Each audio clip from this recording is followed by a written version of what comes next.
scheepvaart en luchtvaart. Dat zijn beide onderwerpen waar we internationaal gelijk moeten optrekken. Er zijn 2 wereldorganisaties, de Internationale Maritieme Organisatie en ICAO voor de burgerluchtvaart. En daar zijn we als Koninkrijk lid van. Dat betekent dat we allemaal gezamenlijk aan de juiste eisen moeten voldoen. Eisen bijvoorbeeld op het gebied van veiligheid. Hoe worden schepen gecertificeerd? Hoe doen we de controles op schepen? En datzelfde geldt ook voor de luchtvaart. Hoe zorgen we ervoor dat alle procedures en regeltjes voor veilige luchtvaart in de 4 landen goed worden nageleefd? Dus dit zijn bij uitstek onderwerpen waar we met z'n vieren afspraken over moeten maken.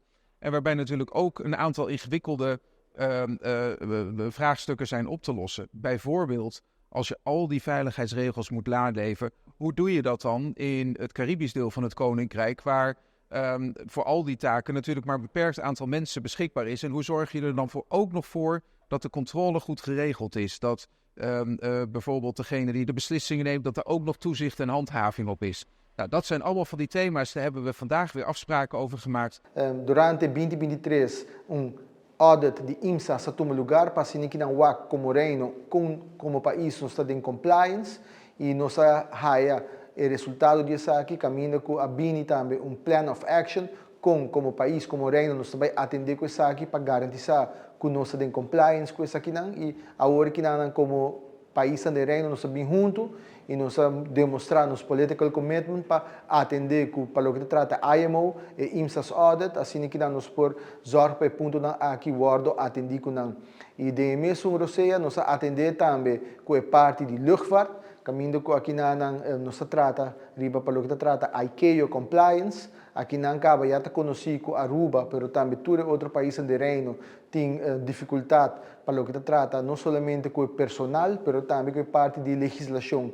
E aqui nós estamos trabalhando junto do reino para assim que nós garantizar que cada dos países tem ICAO compliance e como reino também nós temos ICAO compliance. Nós harmonizando certas linhas de aviação entre 4 países do reino, também tema na ICAO compliance do reino, que é sumamente importante, conectividade e também aviação sustentável. Esse é basicamente o tema na qual o papel durante o Finlândia overleg. Aqui para nós, por exemplo, na junho também tem uma reunião na Aruba de regiegroep. Essa é uma reunião de 4 diretores de aviação, que nós também pakken op alguns pontos para seguir werken uit, na benefício de aviação de 4 países. Ponto importante também que nossa papel de assistência de Holanda para Aruba. A aviação é complexo e também tem certa área de especialização que a nós como Isla Chiquito não tem capacidade, não tem expertise. Holanda sim, e Holanda está ajudando nós com algum ponto e não também. E esse também agora o papel de reunião para formalizar isso e para ampliar isso mais ainda. Nós estamos a deliberar junto, arriba a situação atual e que por direita para cada país, para assim nós chegar a nível de exigência da International Maritime Organization. Era bij een sfeer hobby ameno, todo mundo está a intercambiar informação e caminho com decidir como para seguir verder, como para ajudar outro em parte de reino, para nós chegar a nível hobby alto de compliance.